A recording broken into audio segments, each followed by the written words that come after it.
What would it mean for the New Zealand economy if we invited the most successful and the fastest growing tech companies to set up shop here in New Zealand? What would be the benefits for the tech industry to have the innovators on our shores? How would it work? And would you allow them quick passage through New Zealand, none of this quarantine stuff? Joining us now to explain is Gorilla Technology CEO and futurist Paul Spain. G'day, Paul. Good idea. Good morning. Yeah. Is it going to happen?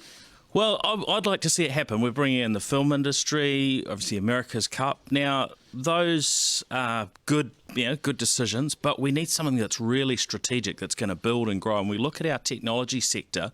The Technology Investment Network advised at the end of last year that our top 200 tech companies are already generating $12.1 billion, and that's growing at $1 billion a year. So the prediction was that within 3 to 5 years, tech would be our biggest exporter.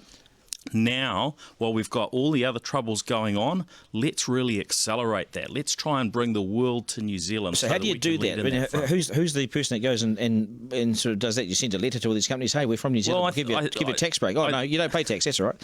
Well, we've got enough people with global connections already, right? So we've got Peter Thiel, who's Silicon Valley based. He's heavily invested here and he has a New Zealand passport. Yes. Rod Drury, Peter Beck, we've got thousands of others within Silicon Valley and the tech sector globally.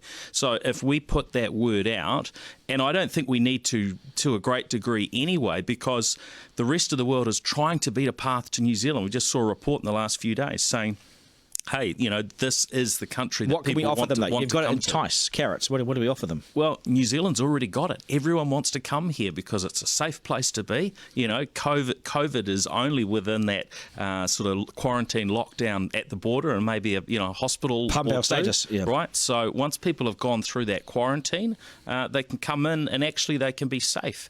Look at Silicon Valley. Look at the rest of the US. Everyone's either wearing masks or getting sick. They go backwards. I think the numbers are going up. So now's the time for New Zealand to move. It's a very strategic thing to do.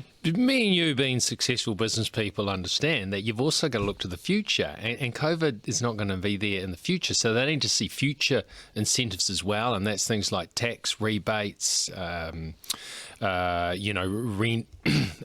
holidays for commercial rents, all that sort of stuff, which right now, when it comes to overseas companies, is not very popular, is it?